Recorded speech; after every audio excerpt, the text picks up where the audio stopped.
അധ്യായത്തിൽ തന്നെ പഠിപ്പിക്കുന്നത് നീ നിന്റെ അഭിലാഷം എന്തിനോടായിരിക്കണം? ദൈവത്തോടായിരിക്കണം, ലോകത്തോടായിരിക്കരുത് എന്ന് പഠിപ്പിക്കുന്നുണ്ട്. In chapter 4 we can see that we should be thinking about God, not the world. 5-ാം അധ്യായത്തിലേക്ക് വരുമ്പോൾ താൻ പഠിപ്പിക്കുന്നത് നീ ദീർഘക്ഷമയുള്ളവനായിരിക്കണമെന്നാണ് പഠിപ്പിക്കുന്നത്.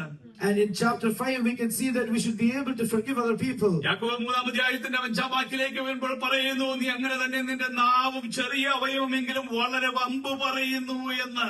James chapter 3:5 we can see likewise the tongue is a small part of the body but it makes great boast. വമ്പ് പറയുന്ന നാവാണോ?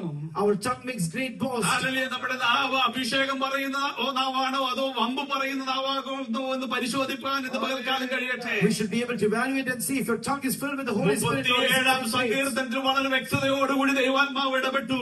Psalm chapter 37 ദൈവം ആരോട് എതിർത്ത് നിൽക്കുന്നു? അഹങ്കാരിയോട് അവൻ എതിർത്ത് നിൽക്കുന്നു എന്ന്. we can see that who is he against with, and that is ഹൃദയമുള്ളവനോട് ദൈവം ചേർന്ന് നിൽക്കുന്നു എന്ന്. and the people who are righteous he'll be close to them. അഭിഷേകമുള്ള നാവാകുന്നുവെങ്കിൽ our tongue will be filled with the Holy Spirit. കൂടി ദൈവം ചില കാര്യങ്ങൾ പ്രവർത്തിപ്പാൻ തക്കവണ്ണം ഇടയാകും. there will be certain things that God wants to do with your tongue. ദൈവമക്കളെ സ്തോത്രം. നമ്മുടെ നാവ് ഒരിക്കലും പാപത്തിന് കാരണമാകുന്ന നാവായി തീരരുത്. our tongue should never be able to sin. ഹല്ലേലൂയ. സദൃശവാക്യം 15-ാം അധ്യായത്തിന്റെ 1-2 വാക്യങ്ങളിൽ പറയുന്നു. Proverbs chapter 15:1 and 2 എന്താ പറയുന്നത്? സ്തോത്രം. മൃദുവായ ഉത്തരം ക്രോധത്തെ ശമിപ്പിക്കുന്നു, കഠിന വാക്കോ കോപത്തെ ജ്വലിപ്പിക്കുന്നു എന്ന്. a gentle answer turns away wrath but a harsh word stirs up anger. മൃദുവായ ഉത്തരം ക്രോധത്തെ ശമിപ്പിക്കുമ്പോൾ a gentle answer turns away wrath കഠിന വാക്ക് കോപത്തെ ജ്വലിപ്പിക്കുക.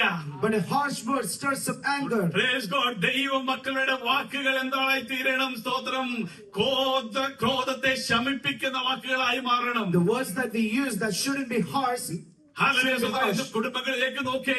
if you look at the family ഏറ്റവും കൂടുതൽ ഡൈവോഴ്സ് നടക്കുന്ന ഏത് കുടുംബങ്ങളിലാണ്? and where does the divorce happen?